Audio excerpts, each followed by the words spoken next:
Oke, sudah ya. Oke, sudah ya. Silahkan Vivi. Bisa buka kamera semua. Oh, Vivi mana? Sudah live stream di Facebook ya. 3 menit lagi sih.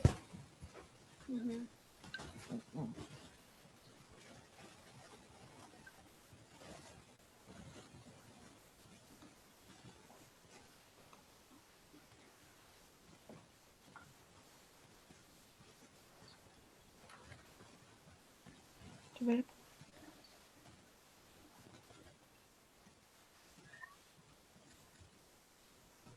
Betul nih.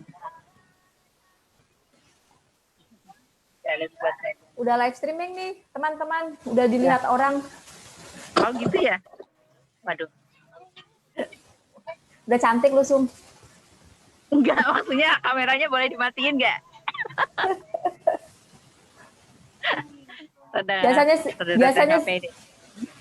Biasanya sih hidup, Sum. Hai, masa? Kalau dimatiin kurang gitu seru ya? nggak bisa lihat mukamu. Terus kamu sendiri nih? Oh iya, belum ya? Dan Aku nyalain. Belum. Udah. Sip. Nah, gitu. Kan enak Sum di pantai itu. Langsung di pantai gitu sih, Sum. Berarti backgroundnya harus pantai ya?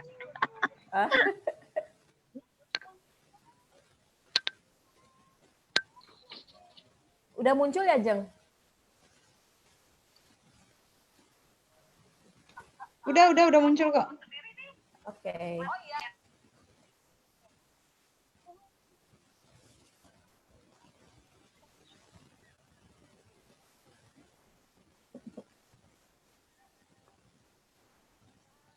Dua menit lagi ya. Sip. Pegang megangin kamera doang. Oh, nggak ada.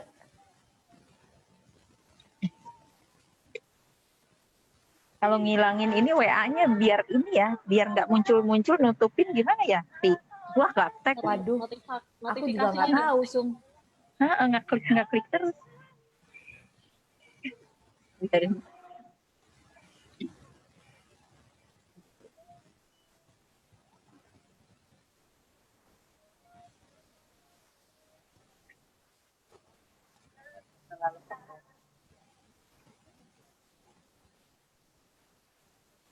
Wah, si Dian tuh yang tahu tuh.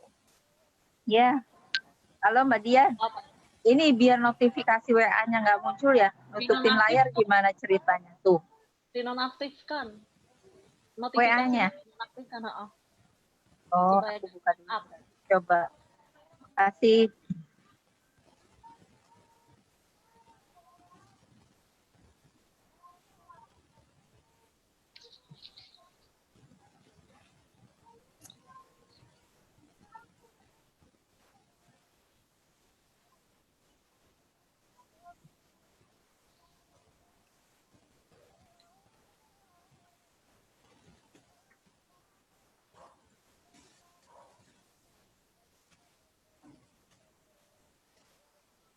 Oke, kita mulai ya, teman-teman. Udah jam 4.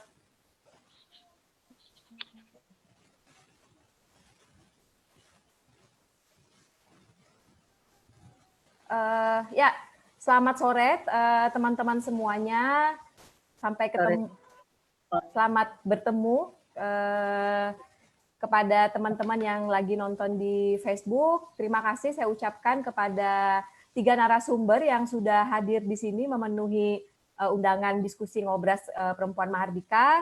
Aku perkenalkan dulu ya satu-satu narasumber kita. Yang pertama di sini ada Sumi. Halo Sumi.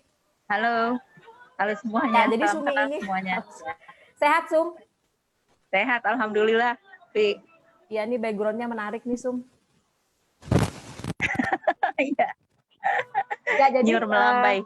Ya, sudah hadir di sini Sumiati. Dia adalah Ketua Bidang Perempuan dan Anak dari DPP SPN. Terus juga sudah ada bersama kita Mbak Nur Hanifah. Halo Mbak Nur. Apa kabar Mbak? Mbak, suaranya nggak kedengaran. Di mute kayaknya. Masih di mute. Mbak, suaranya nggak kedengaran? Halo? Jadi aku masih belum dengar suaranya Mbak Hanifah, jadi lanjut aja. Mbak Hanifah ini adalah Ketua Bidang Perempuan Serikat Pekerja Otomotif Mesin dan K-nya tadi apa ya? Komponen. Komponen, ya. Halo Mbak, aku masih belum dengar suaramu. Oke. Terus yang ketiga sudah ada Dian Septi. Dian Septi ini adalah Sekjen Federasi Buruh Lintas Pabrik, juga bagian dari KPBI. Nah, dalam 1 jam ke depan kita akan ngobrol bersama 3 orang pengurus perempuan, karena memang Ngobras ini memberikan panggung untuk para buruh perempuan gitu ya, secara spesifik. Sesuai dengan tema, hari ini kita akan berdiskusi bagaimana sih serikat buruh dalam merespon COVID-19 ini atau krisis corona gitu ya. Sebagaimana kita tahu sejak bulan Maret diumumkan gitu ya, Maret, April, Mei, ketika pemerintah menyatakan Indonesia sebagai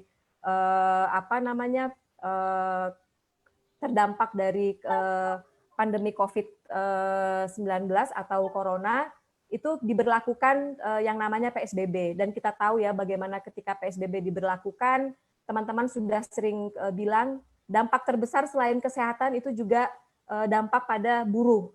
Karena banyak sekali sektor buruh itu yang kehilangan pekerjaan, di PHK, dirumahkan nggak dibayar, sistem kerjanya berubah jadi nggak jelas gitu ya, yang kontrak jadi BHL, kerja serabutan dan sebagainya.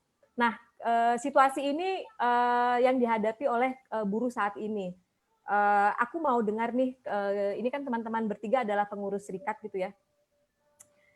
Menghadapi situasi ini bagaimana serikat teman-teman merespon krisis corona? Adakah strategi-strategi khusus yang dilakukan teman-teman dalam menyikapi situasi yang dihadapi oleh anggota? Kan tadi semacam PHK, sistem kerjanya berubah, jam kerjanya jadi nggak tetap, itu kan dampak yang dialami oleh anggota atau buruh perempuan. Nah, bagaimana serikat buruh merespon situasi ini? Ini untuk tiga-tiganya berlaku sama, mungkin ada pengalaman yang berbeda gitu ya, karena Sumi kita tahu itu banyak garmen, FBLP juga, terus Mbak Hani di otomotif, juga menarik kita mendengar pengalamannya. Mulai dari mana? Siapakah yang sudah bersiap-siap untuk sharing seperti apa respon serikat nih menghadapi krisis corona? Sumi, yang di pantai dulu. Ya, boleh. Oke, silakan Sumi. Di pantai dulu. Iya, baik. Memang awalnya kan kalau kita lihat tentang kesiapan pasti tidak siap ya, karena kan semuanya begitu tiba-tiba.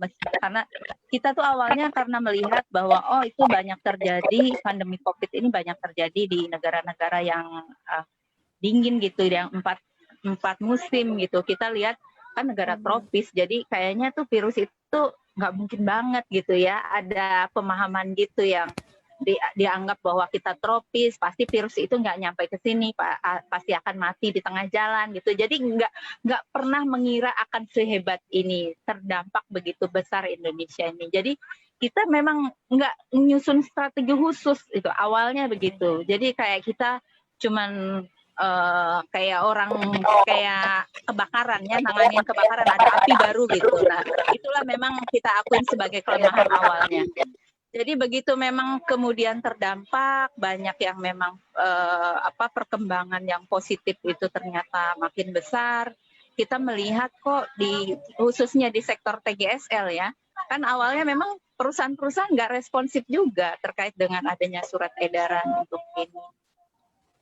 Apalagi untuk ada undang-undang untuk karantina itu ya. Masih banyak perusahaan yang memang normal begitu saja, menjalankan produktivitasnya normal gitu. Tidak ada penanganan tentang standar COVID ya, agar jaga jarak gitu. Jadi tidak begitu direspon dengan cepat. Sementara kita lihat kok makin banyak. Akhirnya kita melakukan sosialisasi kepada teman-teman buruh, kepada teman-teman serikat di bawah gitu, menyampaikan bahwa ini loh yang kita hadapi ternyata sebahaya ini gitu. Akhirnya mereka mulai berdiskusi dengan perusahaan-perusahaan.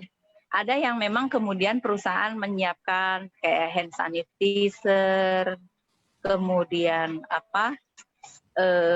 sabun ya untuk ditempatkan di sudut-sudut. Kemudian dia juga memberikan masker. Tapi itu pun bagi perusahaan yang dirasa mampu. Masih banyak perusahaan yang memang tidak menyiapkan itu. Dan akhirnya kita parsial gitu aja melakukannya advokasi. Kita juga sebagai DPP karena kebetulan saya di pusat, jadi kita mengeluarkan kayak instruksi-instruksi untuk kita cepat tanggap terhadap pencegahan COVID-19 ini. Dan kemudian teman-teman mulai sigap. Ada yang memang kemudian bisa membantu perusahaan memproduksi masker. Ada juga yang memang dia kemudian memberikan pengarahan-pengarahan sehingga perusahaan bisa mengatur baik jam kerja atau penempatan pekerja. Nah, yang sayangnya ketika memang itu gencar, perusahaan malah jadi kayak nakal ya. Banyak pengusaha-pengusaha nakal terus memanfaatkan.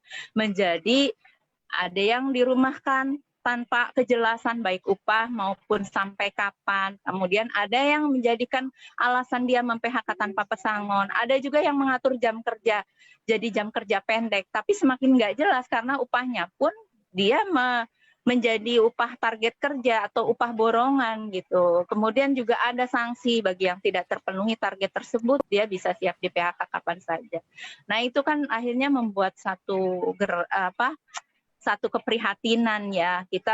Kemudian kita advokasinya jadi kasus per kasus gitu.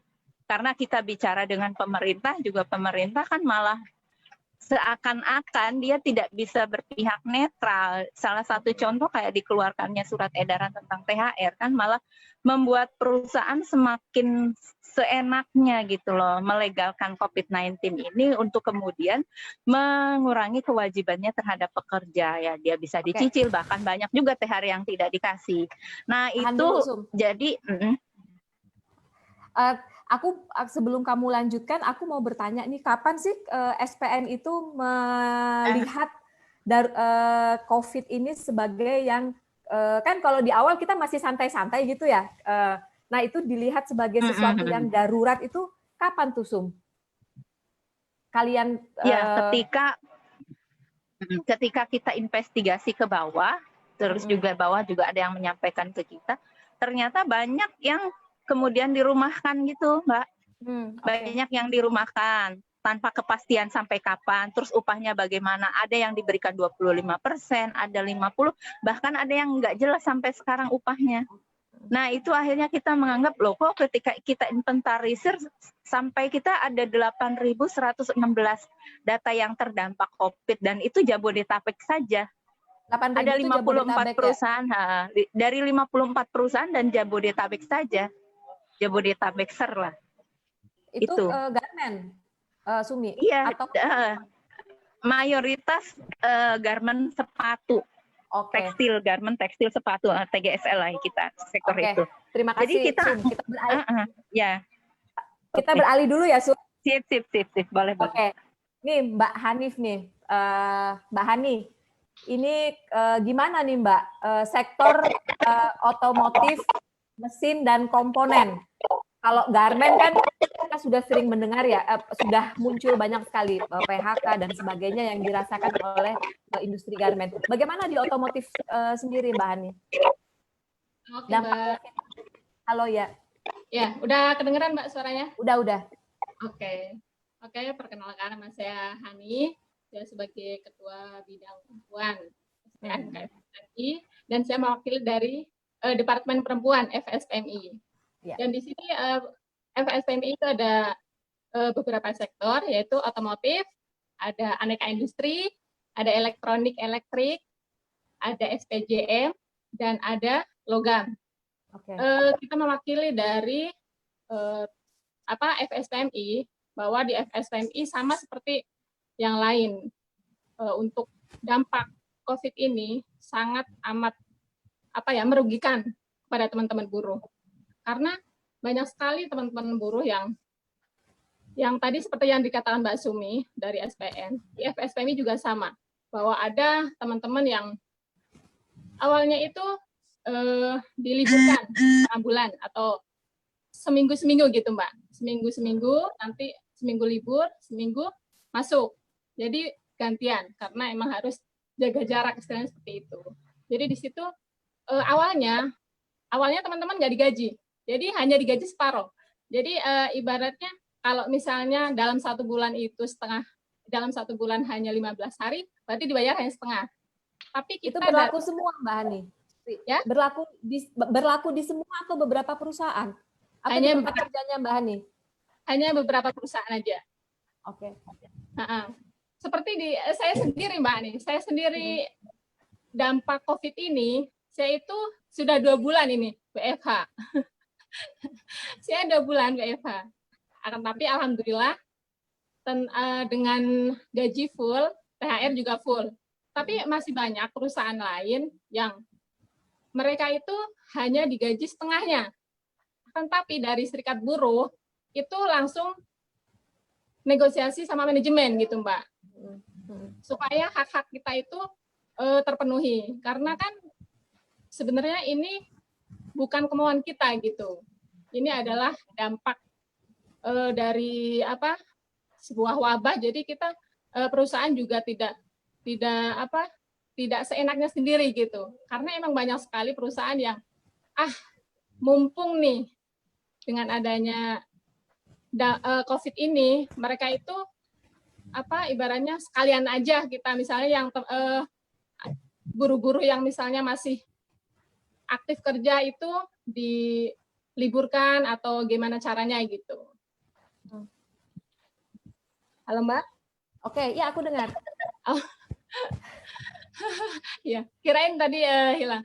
Oke, dari banyak juga perusahaan yang misalnya untuk 2 bulan ini ada juga perusahaan yang WFH, 2 bulan WFH, dan mereka dipotong gaji sebesar 30%. Dan untuk THR mereka juga mendapatkan hanya 50%. Jadi banyak sekali teman-teman yang awalnya itu hanya mendapatkan 50%. Akan tapi dari serikat buruh itu maju gitu Mbak. Kita negosiasi ke manajemen gitu. Ini adalah hak buruh gitu. Jadi dari DPP FSPMI menekan kepada semua pengurus-pengurus yang ada di dalam perusahaan untuk berusaha untuk negosiasi kepada manajemen. Karena itu adalah hak kita gitu.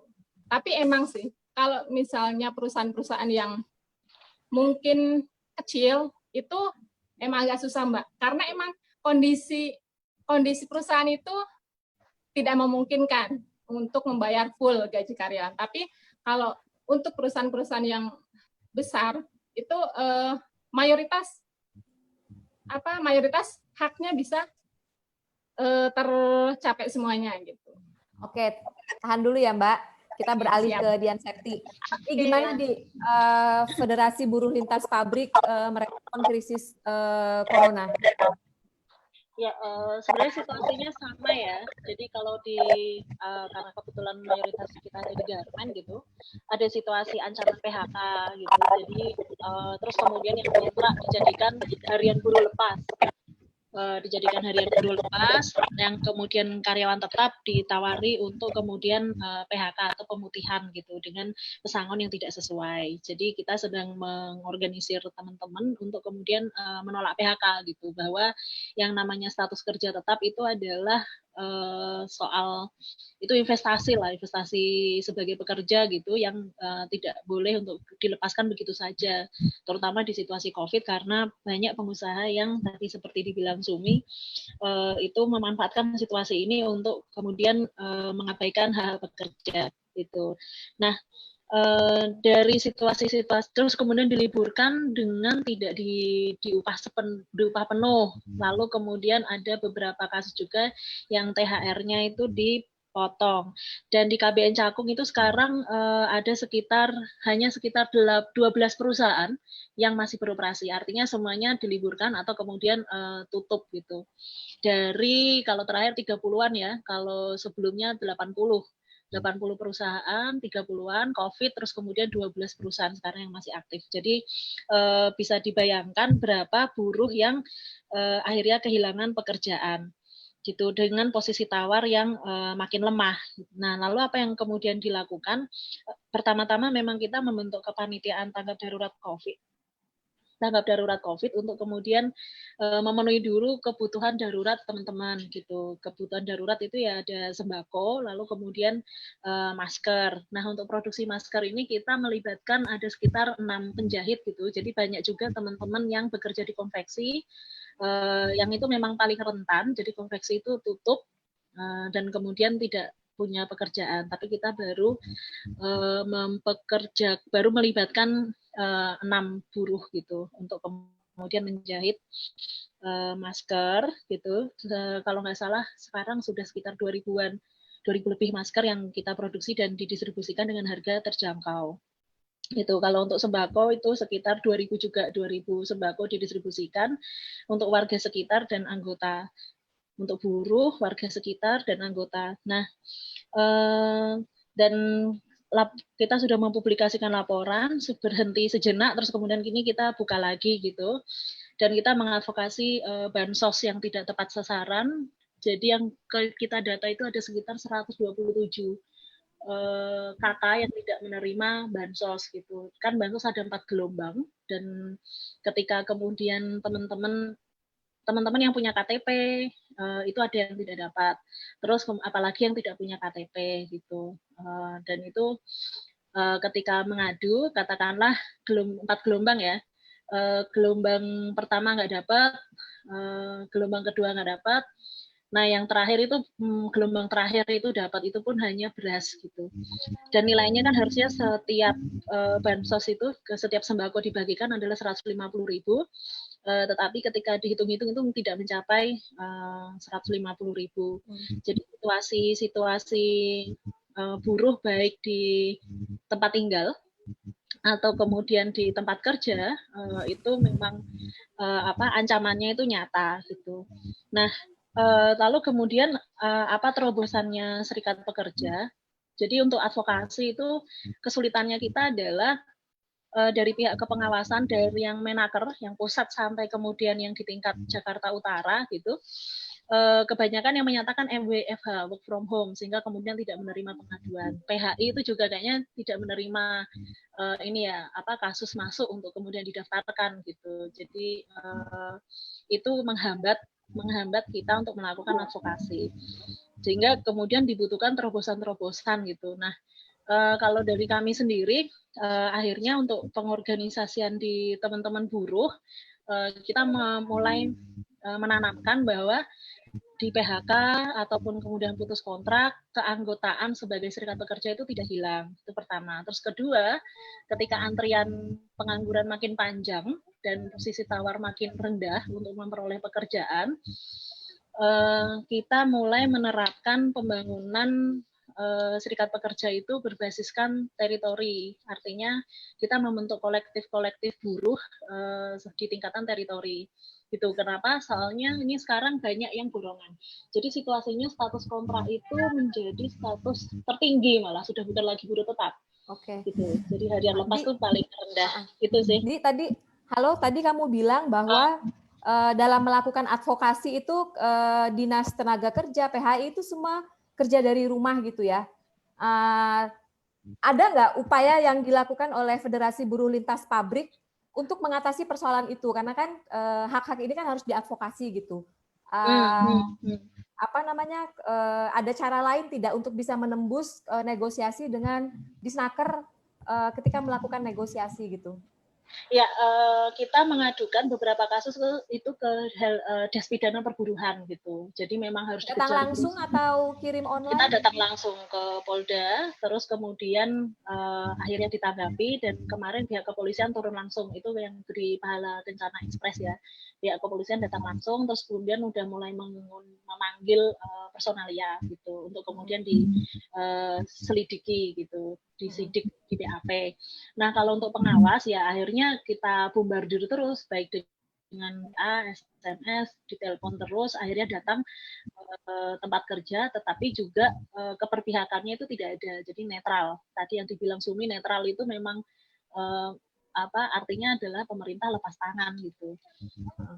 Dan sebenarnya aksi-aksi langsung di lapangan atau di tempat kerja itu banyak ya, di pabrik gitu. Meskipun di FBLP tidak ada, tetapi kalau berdasarkan informasi banyak teman-teman yang melakukan mogok spontan, slow down gitu. Itu sebenarnya suatu hal yang baik gitu, karena ya cara apa lagi yang harus dilakukan selain kemudian mogok-mogok spontan dan slow down gitu. Oke. Nah, cuman bagaimana itu diorganisir supaya itu sampai ke kebijakan, misalkan surat edaran Menaker dicabut seperti itu.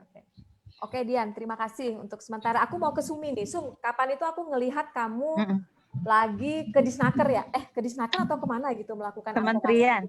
Ke kementerian ya, kamu. Ya. Ini kan tadi kamu bilang ada 8.100 SPN dari 45 pabrik gitu. Sum, gimana nih SPN melakukan advokasi pendampingan terhadap anggota SPN yang terkena PHK, dirumahkan, upah nggak dibayar, THR dicicil gitu. Di tengah Disnaker yang tadi work from home, terus semua serba online gitu ya. Apa upaya-upaya yang dilakukan oleh SPN, Sum?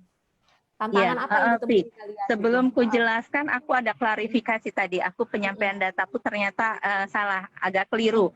Mohon maaf, tadi 8.116 itu ada kekeliruan, Pi. Dari 54 perusahaan itu ternyata 63.611.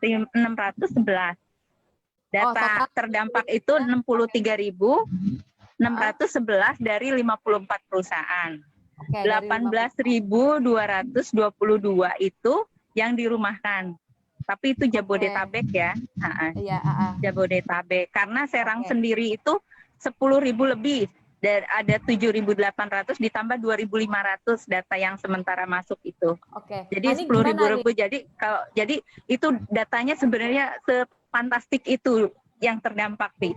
Nah, kita kemudian melakukan apa?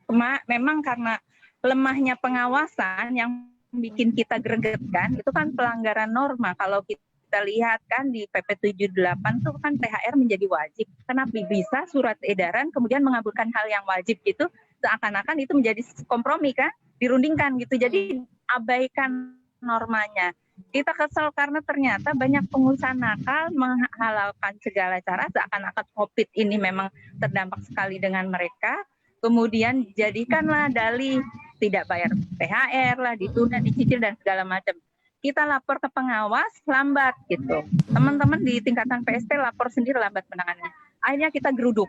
Kita bikin surat pengaduan ke kementerian.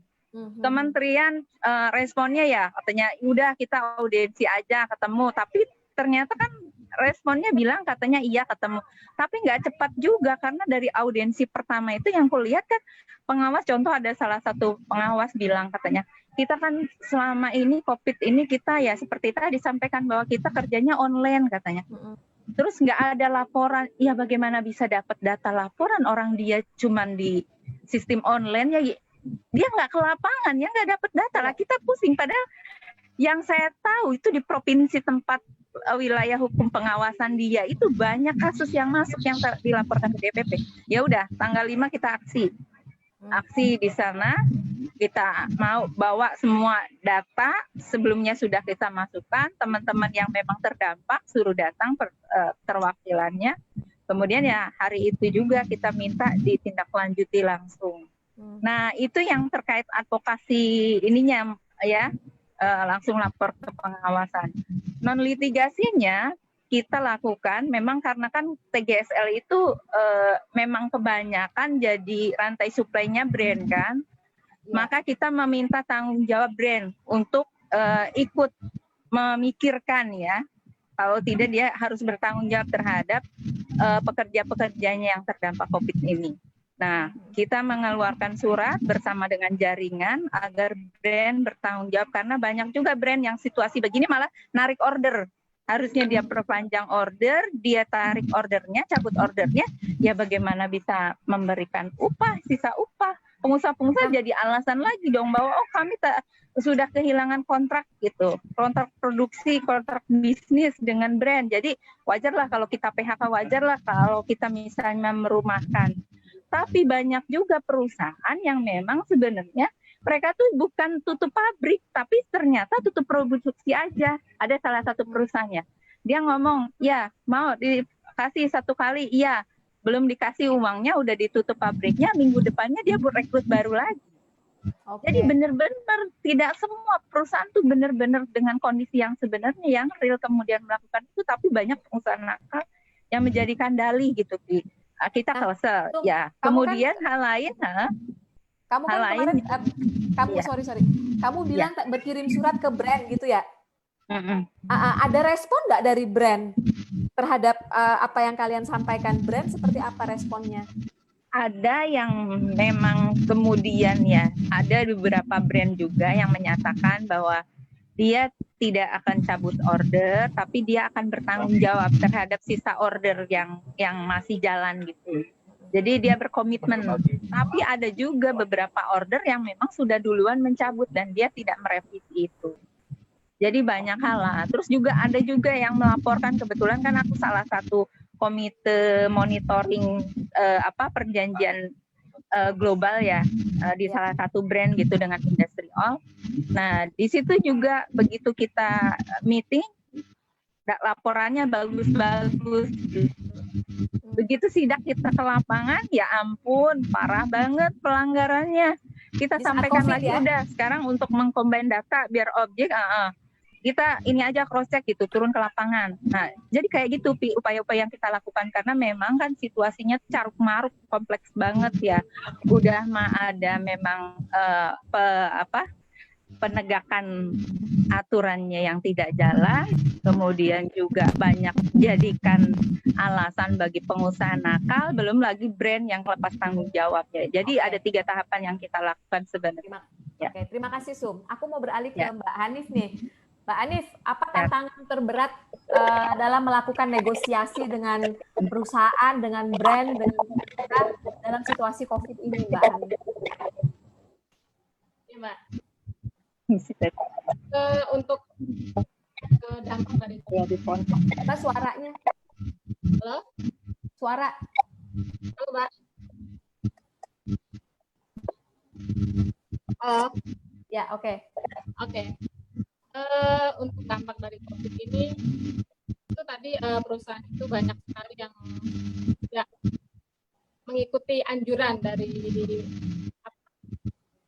misalnya untuk menyiapkan hand sanitizer gitu, untuk menyiapkan masker untuk karyawannya. Jadi kita dari pengurus itu kita maju manajemen, kita negosiasi sama manajemen supaya dari perusahaan itu memberikan hand sanitizer, terus masker, terus juga di dalam masuk itu ada pengecekan. Jadi di saat masuk itu pekerja juga bisa normal gitu. Jadi setelah itu juga dari perusahaan memberikan apa yang kita negosiasikan. Gitu. Tapi ada juga perusahaan yang tidak mau memberikan. Jadi dari PUK sendiri, Mbak, dari PUK sendiri untuk menyiapkan dari kita itu mayoritas dari FSPI itu, dari PUK itu menyiapkan hand sanitizer, terus masker yang dibagikan untuk semua anggotanya. Jadi per anggota itu kita masker sanitizer yang kurang 100 ml atau 60 ml ya, masker 2 atau 4 gitu untuk dipakai buat anggota kita. Jadi untuk masalah advokasi memang sangat-sangat banyak kendalanya itu, Mbak. Iya, apa aja Mbak Hani? Yang paling sulit kendalanya apa tuh? Paling sulit kok perusahaan itu perusahaan kecil. Kalau perusahaan besar, Mbak, kalau misalnya kayak punya saya, Mbak, saya itu 2 bulan di WFH. Tapi alhamdulillah karena kita, maksudnya kalau otomatis itu termasuk perusahaan yang besar. Jadi alhamdulillah semua hak kita dapat gitu. Maksudnya kayak gaji full. Terus untuk THR juga full. Tapi kalau perusahaan kecil itu pasti mereka bilang jangankan untuk membayar yang maksudnya membayar karyawan gitu.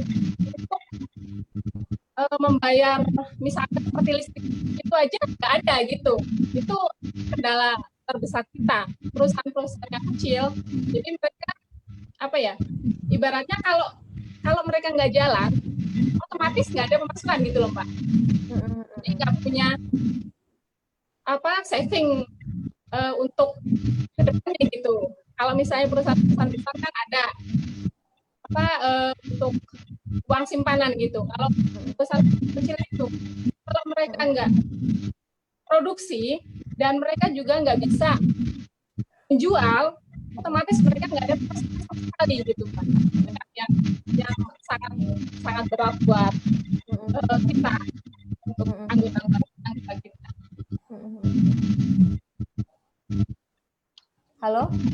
Ya, Pak Hani, dalam melakukan perundingan dengan perusahaan itu, hal yang paling sering disampaikan perusahaan ketika mereka melakukan pelanggaran itu apa alasan yang mereka kemukakan? Yang kemukakan, misalnya pelanggaran dalam hal gimana, Mbak? Misalnya nih ada perusahaan yang tidak membayar THR, ada perusahaan yang membayar tadi hanya 50%, itu alasan mereka apa? Alasan yang mereka sampaikan ketika serikat melakukan negosiasi?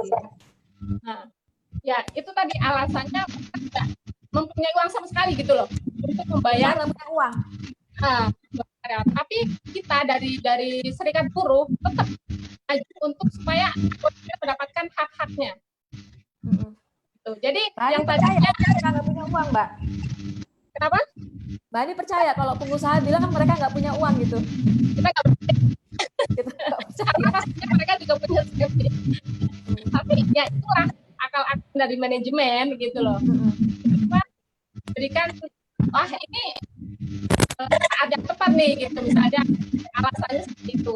Jadi dari kita itu tetap negosiasi ke manajemen supaya apa? Hak kita juga tetap, akhirnya mereka mendapatkan haknya, tetapi jadi 50 misalnya seperti THR 50% bulan Mei, 50% lagi bulan Juli gitu. Jadi gitu, Mbak. Beralih ke Dian nih, di masa sebelum kok ini masih seputar advokasi dan perundingan dengan perusahaan ya, karena memang kita ingin menggali pengalaman kasus gitu ya, mungkin ada hal-hal menarik. Nah, dibandingkan dengan sebelum corona dan setelah corona dalam hal melakukan advokasi, apa perbedaan yang paling dirasakan oleh teman-teman FBK advokasi kasus? Ya, terkait dengan advokasi kasus adalah kita mengakses dan suara tes ya, udah kedengaran ya. Kita mengakses dan mendesak pemerintah untuk melaksanakan tanggung jawabnya gitu. Nah, secara kebijakan contohnya surat edaran Menaker yang terkait dengan COVID itu adalah memberikan keringanan justru kepada perusahaan dalam bentuk upah itu dinegosiasikan langsung antara pekerja dengan perusahaan. Nah, itu artinya keberpihakan pemerintah itu kan lebih kepada pekerja ya. Terus kemudian pemerintah itu kan menyatakan pernah relaksasi dalam hal pinjaman gitu. Nah, faktanya di lapangan itu adalah bank-bank itu nggak ada relaksasi untuk pekerja dalam hal meringankan beban untuk mengangsur kredit atau pinjaman gitu. Sementara upah itu banyak dipotong, terus kemudian diliburkan tanpa upah gitu. Nah semacam yang yang paling menjadi tantangan itu adalah kesulitan bagaimana mengakses dan mendesak pemerintah gitu. Kalau dulu itu kan kita punya keleluasaan untuk misalkan untuk aksi, demonstrasi gitu ya. Maksudnya begini, dalam masa PSBB itu kan tidak boleh berkumpul lebih dari sekian orang ya, katakanlah 20 orang gitu. Nah,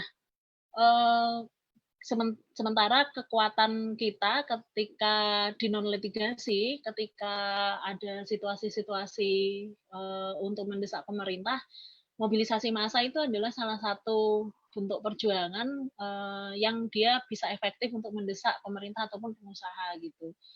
Itu ketika masa-masa PSBB gitu. Itu belum kemudian soal resiko ya. Nah, di situ kesulitan-kesulitannya. Dan konsolidasi buruh itu melemah gitu. Sebenarnya sebelumnya konsolidasi buruh setelah pasca pemogokan kita menolak PP 78 ya, pemogokan nasional itu menurun gitu, menurun. Jadi dia memang melemah dan ketika COVID terjadi itu makin sulit gitu untuk membangun konsolidasinya karena memang pukulannya itu masif ya dari mulai fleksibilitas tenaga kerja, terus kemudian kita ada omnibus law ini yang terancam kemudian kita kalah gitu karena terus berlanjut sidangnya, sementara konsolidasi buruhnya kita masih belum bisa beradaptasi gitu.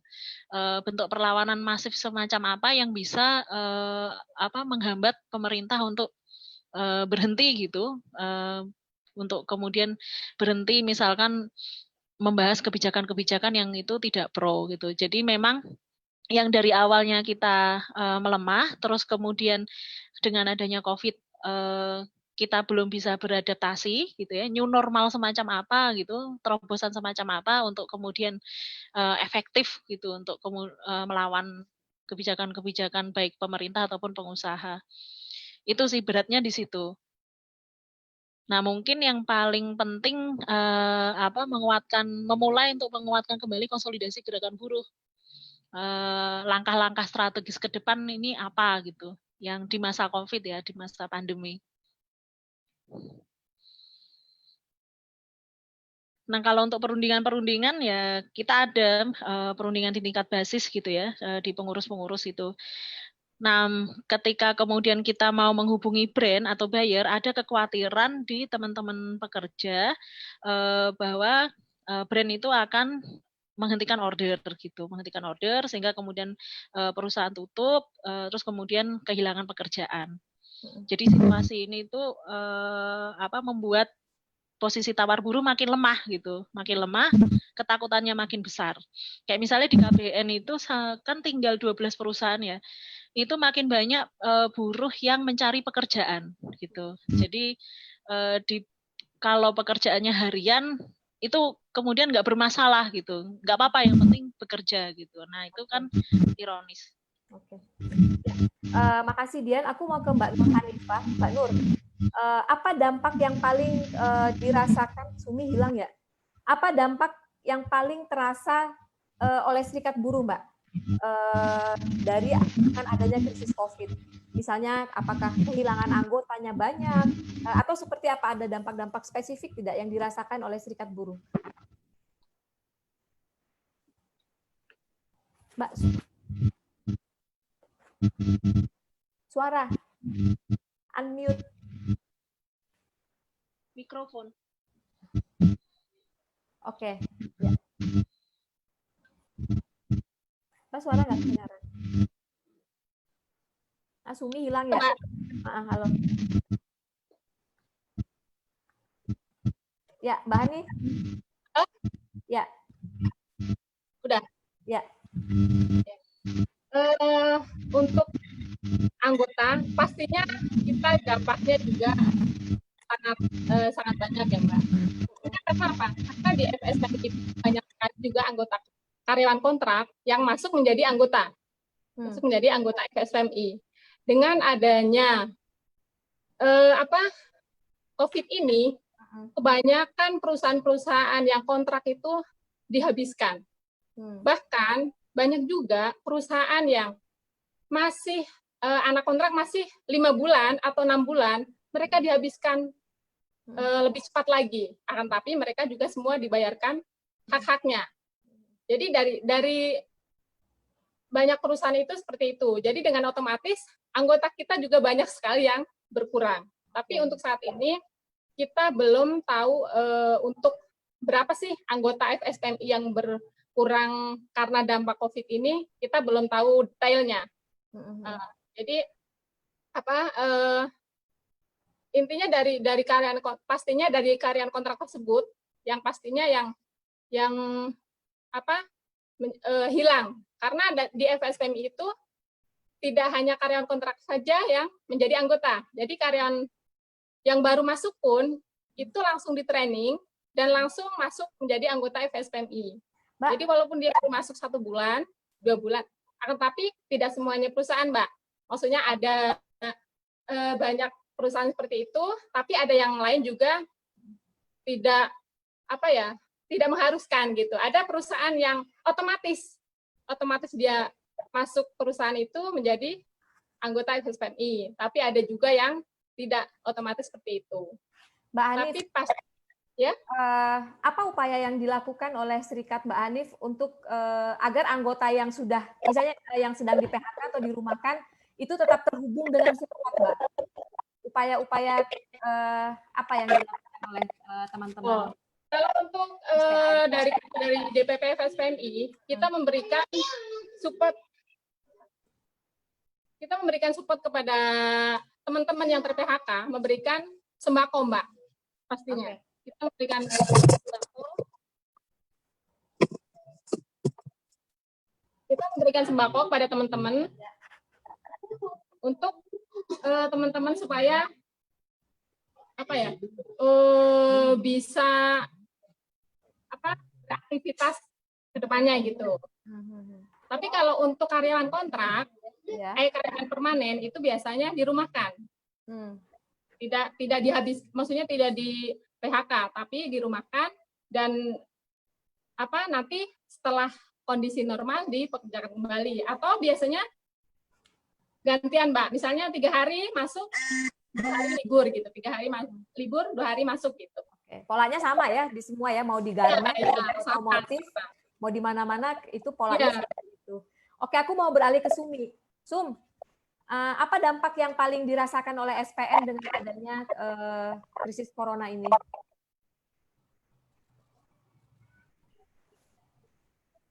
Halo? Oke, ke Dian dulu deh. Apa dampak yang paling dirasakan oleh FBLP sebagai serikat dalam masa krisis corona ini?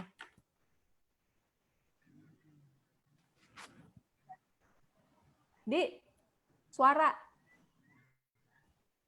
mute.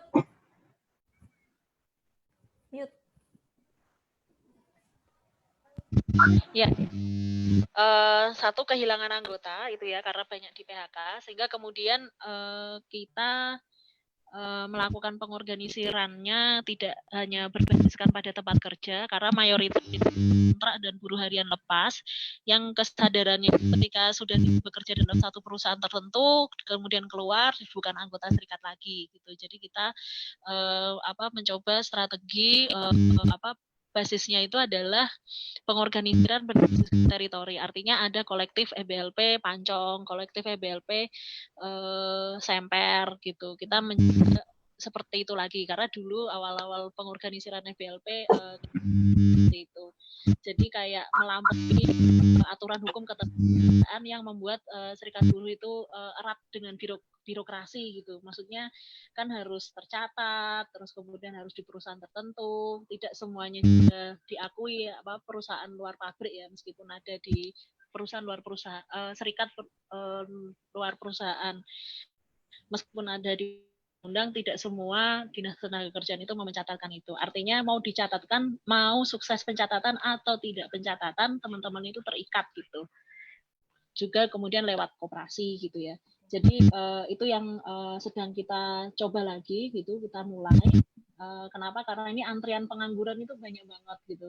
Dan kemungkinan new normal ini itu akan larinya itu adalah ke digital gitu. Nah, bagaimana dengan perusahaan-perusahaan terutama garment yang manufaktur dan mengandalkan impor atau global supply chain ya. Kayak misalkan sekarang itu garment itu kan kayak tintanya aja, pewarnanya itu impor. Terus kemudian bahan tekstilnya itu juga kebanyakan impor. Sehingga kemudian memang banyak brand itu yang membatalkan order gitu. Dan banyak juga brand yang melepaskan tanggung jawab. Ya. Ini suatu hal yang sulit gitu karena Indonesia itu dalam hal industri baik yang otomotif atau garment itu sangat bergantung pada bahan baku dari luar negeri. Tes. Dengar. Oh ya, bahan baku dari luar negeri gitu. Artinya sebagai kelas pekerja ini tantangannya besar banget gitu. Antrian pengangguran ini makin panjang, situasinya makin rentan gitu. Nah, bagaimana supaya kemudian dalam situasi itu kaki-kaki serikat pekerja yang mempunyai anggota yang kuat gitu, anggota yang kuat untuk kemudian melakukan perlawanan pada akhirnya ya kita tidak bisa lagi bergantung pada di pabrik atau di tempat kerja saja gitu. Jadi harus sebaik-baiknya melampaui itu. Oke. Halo Sumi, terima kasih Dian. Udah bisa dengar Sumi? Nggak kedengeran ya, gimana? Ini waktunya tinggal 15 menit lagi. Ini ada pertanyaan terakhir sebetulnya ya untuk semuanya. Ini kan sekarang kita memasuki yang kata pemerintah itu adalah new normal gitu ya, kenormalan baru gitu. Nah, teman-teman serikat sudah punya rencanakah berbasiskan dari pengalaman krisis COVID kemarin banyak sekali pelanggaran kekerasan yang dilakukan perusahaan, apakah tidak ada rencana-rencana bagi FBLP atau FSN atau SPN untuk melakukan sesuatu nih setelah dinyatakan sebagai masa kenormalan baru gitu ya oleh pemerintah. Apakah sudah ada rencana untuk melakukan sesuatu? Dari Sumi? Sumi nggak dengar. Mbak Hanif, apakah FSP memiliki rencana nih ke depan? Ya. Dalam Oke Mbak, untuk FSI dalam sekarang situasi new normal, kita agenda. Jadi kita perlahan mau agenda di FSMI itu seperti biasa Mbak, akan tapi dengan protokol tersendiri. Nah, kita juga harus memakai masker gitu. Kita juga tetap selalu menyediakan hand sanitizer di dalam kita gitu. Maksudnya kemanapun agenda kita seperti ini kita juga mau mengadakan workshop organizing besok hari Rabu, Kamis, Jumat. Oh sudah mulai bikin workshop ya Mbak? Nah kita juga itu karena kan ini sudah normal. Jadi kita dan untuk hari Selasa kita juga ada meeting dari pimpinan pusat SPMK FSMI ada. Tetapi terus untuk hari Kamis, Rabu, Kamis, Jumat kita ada workshop organisasi khusus untuk perempuan. Nanti di Sentul. Okay. Halo. Insya Allah untuk Halo. Ya. Halo. Halo. Ya. Halo Mbak Hanif, kita kita ke Sumi dulu ya Mbak Hanif. Siap. Ya. Ya Sum, kamu bisa jawab Sum. Hilang lagi sinyalnya. Kita ke Dian. Dian, apa nih rencana terdekat dari FBLP dan rencana dari aliansi untuk merespon situasi COVID yang telah banyak sekali pelanggaran yang dilakukan oleh perusahaan dan pemerintah itu apa rencana terdekat? Iya, kalau rencana pengembangan aliansi dan aliansi ada gitu karena untuk melakukan Ini suaranya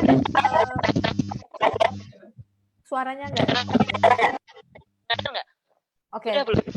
Ya, yang membangun aliansi gitu, gerakan buruh itu mungkin kita konsolidasi gagasan ya, bentuk-bentuk perlawanan apa yang kemudian bisa kita lakukan di situasi yang sekarang ini gitu. Jadi new normalnya kita apa nih gitu, yang kemudian bisa efektif gitu.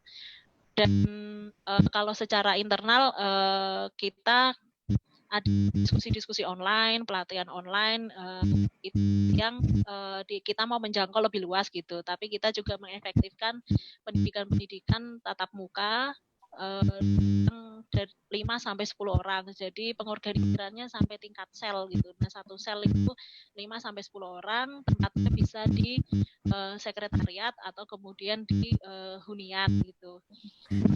Kalau protes-protes sudah mulai direncanakan belum aksi-aksi protes ke pemerintah? Karena kan kemarin banyak tuh pelanggaran yang dilakukan oleh pemerintah. Kita rencananya akan aksi untuk yang Pahala Express karena ada beberapa serikat gitu. Jadi dimanfaatkan memang situasi ini mem-PHK teman-teman pengurus gitu. Selain kemudian upah kemarin nggak dibayar, terus kemudian THR gitu ya. Kita mau aksi pada tanggal 25 Juni gitu.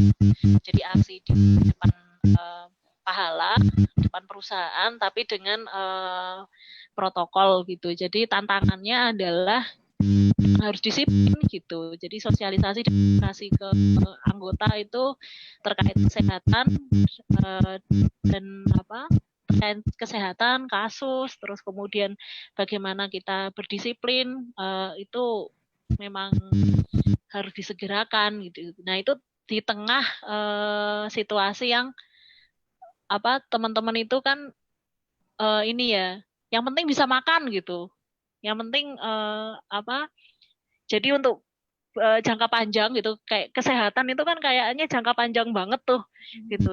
Kan mikirin kesehatan, mikirin besok makan apa aja itu berat gitu. Nah, itu memang mau nggak mau harus ditanamkan bahwa kita itu harus berpikir jangka panjang gitu. Oke, terima kasih nih mumpung Sumi sinyalnya oke. Sumi, apa nih rencana ke depan SPN setelah kemarin dengan berbagai situasi yang kamu ceritakan? Ada rencana apakah SPN ke depan ini ketika situasi sudah dinyatakan sebagai new normal gitu ya? Apa rencana-rencana yang sudah dibicarakan di SPN?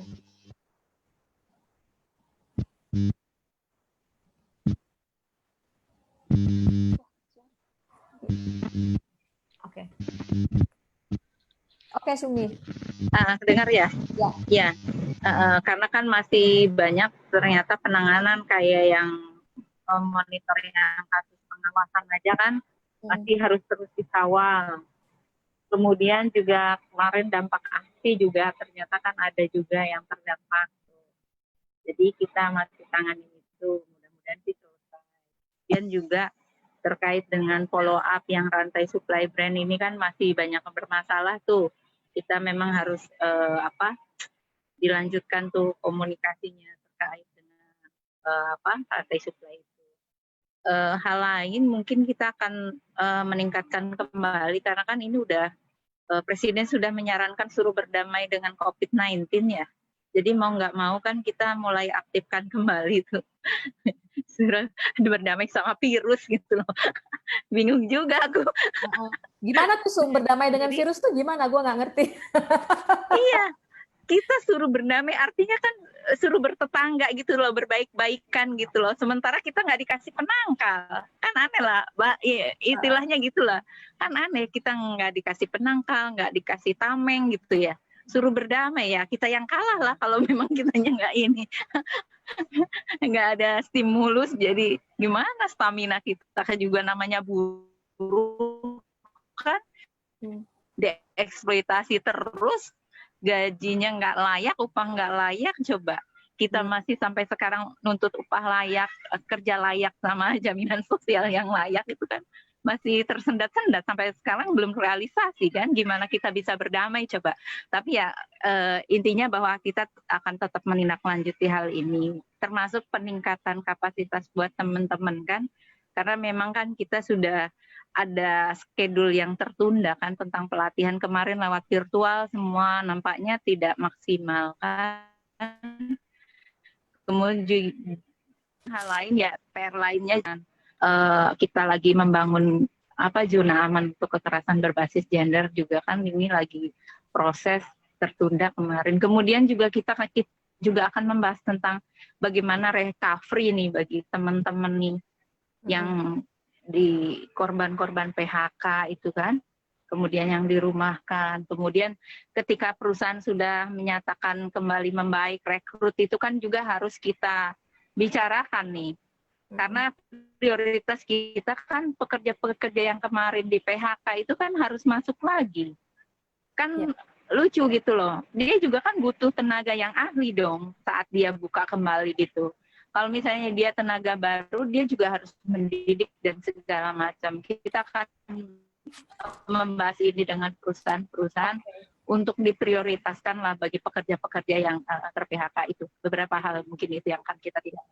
Masih ada waktu 3 menit nih sebelum kita akhiri jam 5. Aku ingin pertanyaan penutup dan sekalian mungkin closing statement gitu ya. Dari pengalaman teman-teman melakukan advokasi, negosiasi gitu ya.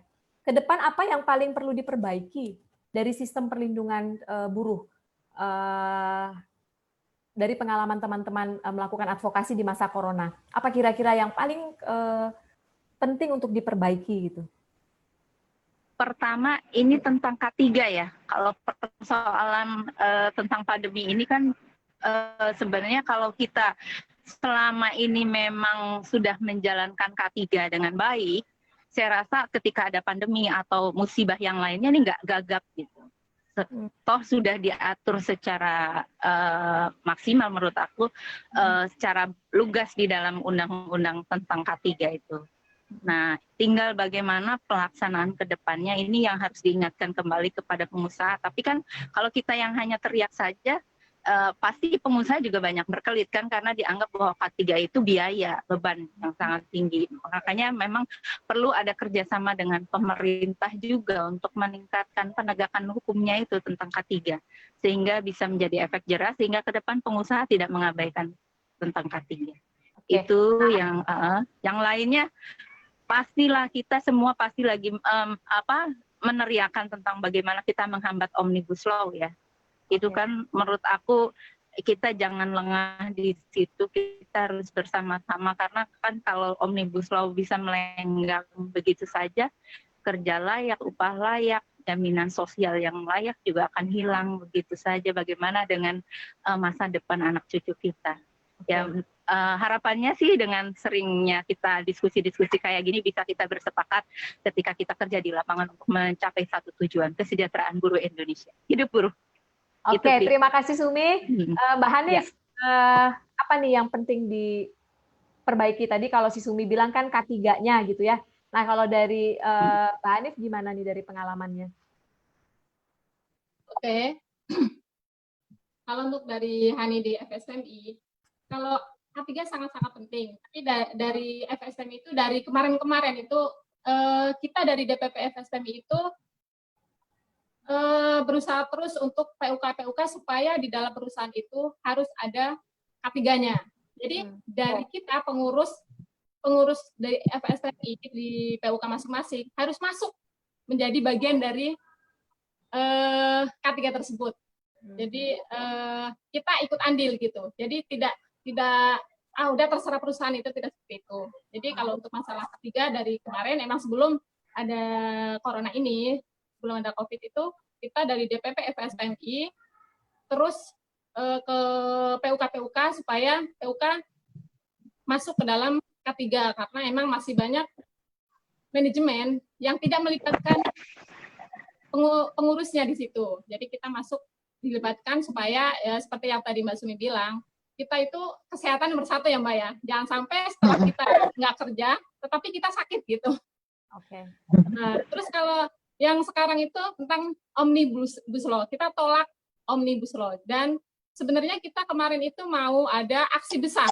FSPMI, KSPI ada aksi besar untuk kita aksi di depan DPR untuk tolak Omnibus Law. Akan tapi dari ketiga presiden kita, Bung Said Iqbal dan Pak Andi, itu menemui atau ketemu dengan Presiden Jokowi bahwa dari pemerintah, dari Jokowi itu, Presiden Jokowi itu akan tidak melanjutkan untuk tenaga kerjaan. Jadi dari situ kita merasa merasa lega, makanya kita nggak jadi aksi, gitu Mbak. Kita tetap sampai hari ini pun tetap tolak Omnibus Law. Hidup buruh. Hidup buruh. Terakhir nih, Dian, apa nih yang perlu diperbaiki atau yang ya dari pengalaman krisis ya, dari perlindungan sebelumnya, terus kemudian krisis, terus di masa depan apa nih menurut kamu, Di? Di, suara. Mute. Penegakan hukum di pemerintah ini adalah pengawasan ketenagakerjaan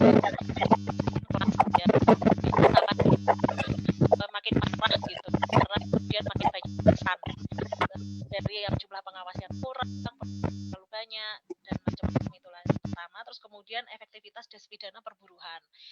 Ini kan sudah ada aparaturnya, sudah ada alatnya gitu. Nah, negara mesti didesak untuk kemudian ini berfungsi, justru harus berfungsi lebih baik, lebih efektif di tengah COVID, karena buruh itu lebih butuh perlindungan gitu.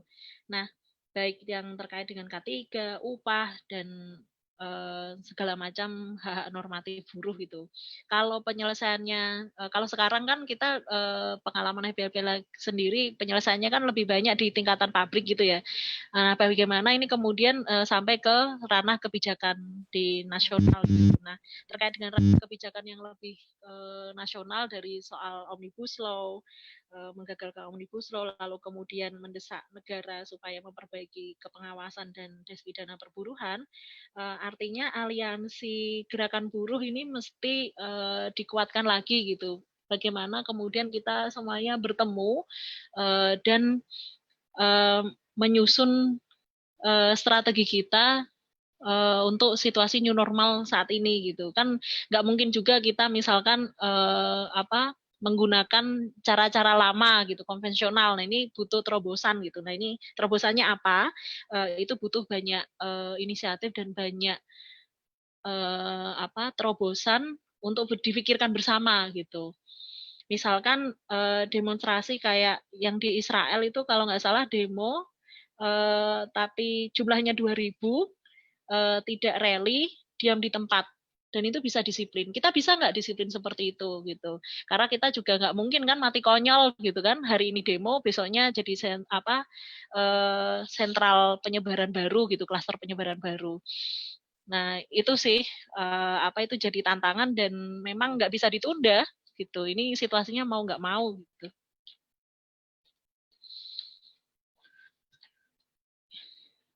Suara,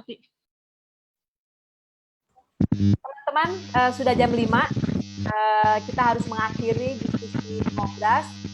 Terima kasih Mbak Hanif, terima kasih Sumi, terima kasih Dian. Ya, sama-sama. Ini bermanfaat sekali diskusinya.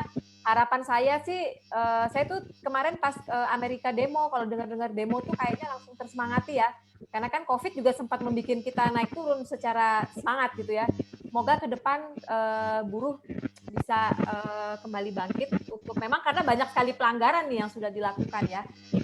Seperti apa caranya, saya yakin teman-teman serikat akan mendiskusikannya serikatnya masing-masing dan semoga saja ke depan kita diberi kesehatan sehingga perjuangan masih bisa lanjut.